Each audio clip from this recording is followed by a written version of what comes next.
the next level recognition. And Joe Philbin, I mean, again, competition winner Joe Philbin. Really? I'd be inclined to see him in the overrated rather than the underrated.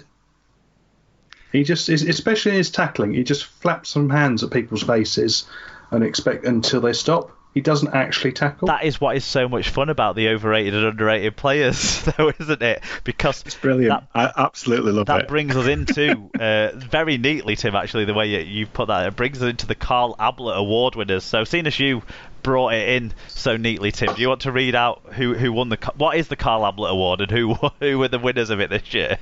So the Carl Ablett Memorial Award is for players receiving votes in both the overrated and underrated categories, just to highlight the diversity of views, and everyone's got an opinion. Most of them are wrong. Johnny Lomax, Liam Farrell, Liam Watts, Trent Merrin, who underrated him, Willie Issa and Zach Hardacre all had votes in both categories, so they went both ways, and therefore pick up a Carl Ablett badge. They will all wear that with pride next year, I'm certain. Worst signing next, which traditionally has been the Warrington Wolves Award. So previous winners in those inverted commas. In 2014, it went to Roy Asatazi. In 2015, it went to Chris Sandow. In 2016, it went to Beau Falloon. In 2017, it went back to Warrington after a one-year hiatus. Kevin Brown won it that year. And in 2018, it was Tyrone Roberts, again, of Warrington. We had a good spread, actually. We picked a four-name shortlist for this, and each of us have picked one of the people off the four-name shortlist, which I think is it. I went with Matty Smith. I just think anytime a halfback comes into a side and makes them less creative, like he did regularly for the Catalans this season, and he was so bad that they dispatched him to Warrington in their injury crisis mode. Sarah, you went for Aquila Uarte of the Huddersfield Giants. Yep. To be honest, I looked at the shortlist and could have gone for all of them. Yeah. So yeah, pick one. Tim, you went for Halifax linked Matt Frawley. Yeah, because I was trying to think. I must have watched Huddersfield, 6 or 7 times? I could not remember a single thing he had done in any of those games. Throws a good dummy. Well, he throws a dummy. Alan, you went for Leeds' one of Leeds' high-profile recruits at the start of the season, Tui Lola here. Yeah, because I loved the mischief of the best and worst signing categories, so that's why I went for this one. 8 players received votes, including one vote that was not counted for Luke Gale. You'll have to wait for next year for him, kids, for him to make his full Leeds Rhinos debut and be part of the opportunity for being the worst signing. But in third place with 25% of the votes, it went through to Huddersfield's no-show Aquila Uarte. In second place with 27% of the vote, it went to Matty Smith, the winner of this award, with 31% of the vote. And I think it possibly reflects less on the player and more on the team. It was Tuilolo here signing for the Leeds Rhinos. This is a man who's up for the Golden Boot Award.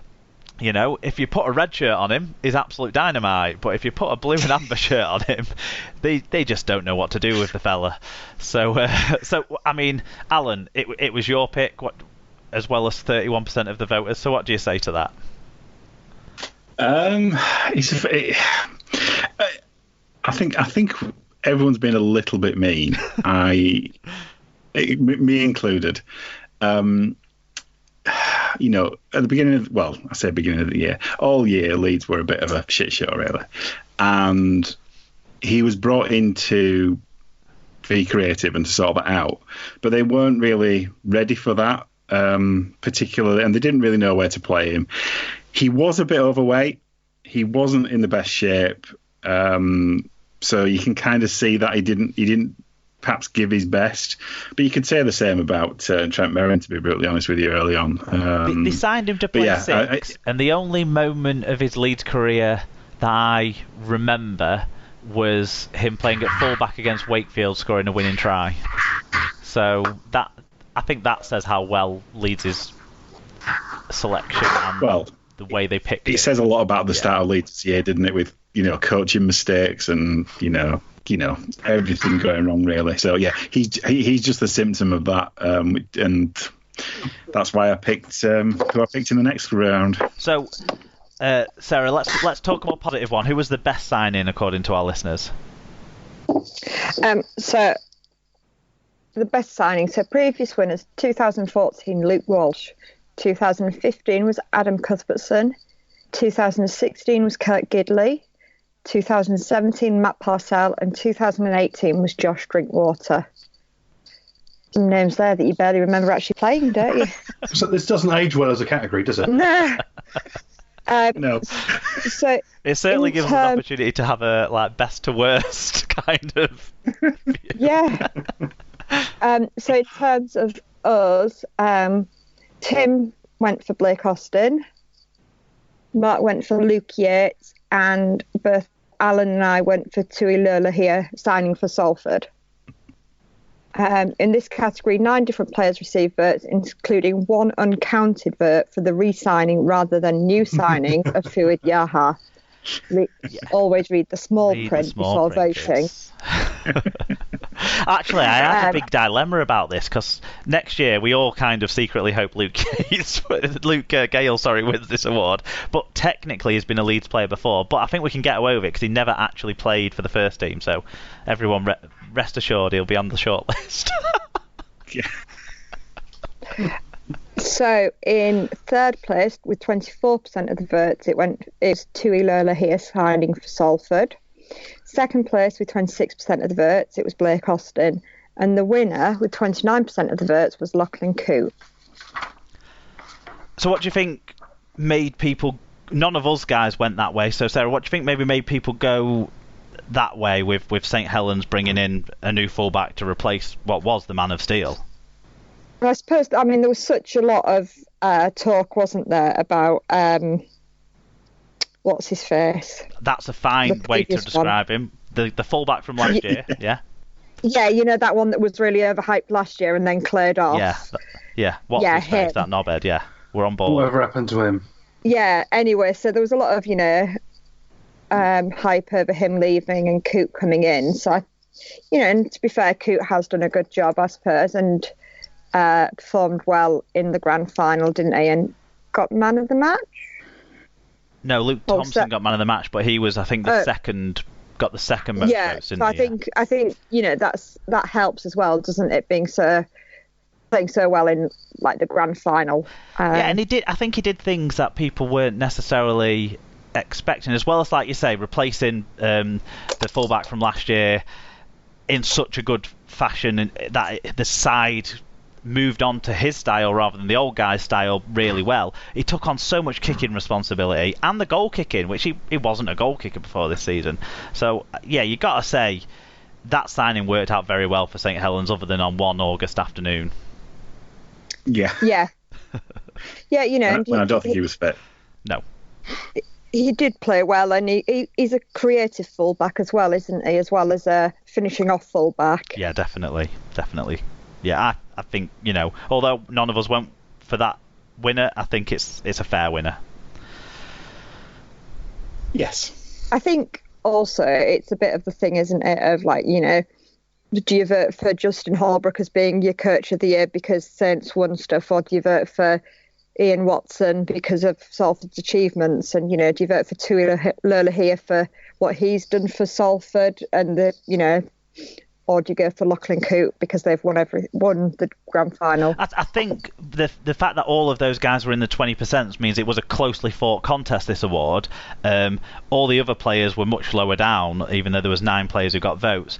I think that represents actually the positive impacts all 3 of these guys had on when they joined their sides this year. And probably if we pulled this out at Magic Weekend, after Magic Weekend, Blake Austin would have been the clear winner. If we said to people discount the entire first half of the season, then probably Tuilil here at Salford would have been the clear winner. I think there's been some guys who really did influence their side from key positions, didn't they? And these three, like you sort of say, Sarah, they really did spur on their own sides in different ways.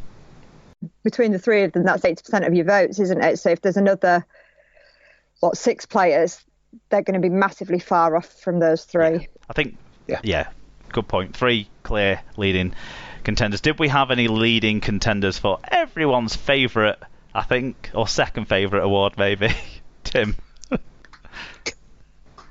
Yes, the See You Next Tuesday award. Now, there's a fine gallery of people that have won this one. Previous winners in 2014, Zach Hardacre. 2015, Dr. Marwan Kukash. 2016, very unfairly, Sean Wayne. 2017, for the second time, Zach Hardacre. And in 2018, for the third time, Zach Hardacre. Now, I think this is the only award, and possibly the only one in the 2 years we've done these joint ones, that we've been unanimous. However, Sarah went for Andrew Chalmers, Mark, Andrew Chalmers, Alan, Andrew Chalmers, and I, of course, went for Andrew Chalmers. However, 16 different people or groups received votes. Yeah, lots of fan bases. Warrington fans pulled out the Catalans fans. Catalans fans pulled out the Warrington fans. Castleford fans and Featherstone fans all got nods as well for their poor off-field actions this year. 12% of the vote went to the moral vacuum himself, Kenny Edwards. 28% of the vote went to Andrew Chalmers.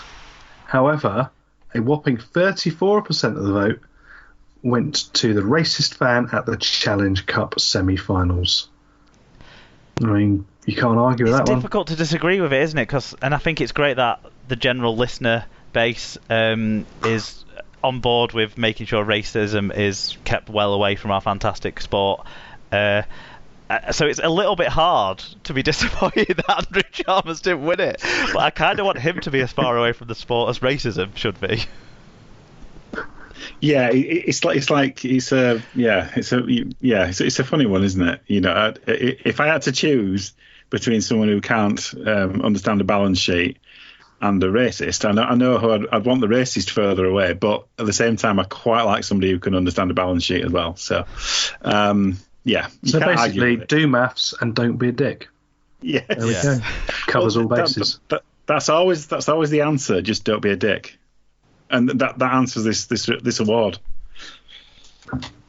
Right. Okay. I think I've messed up the order here, but SLP Old Player of the Year.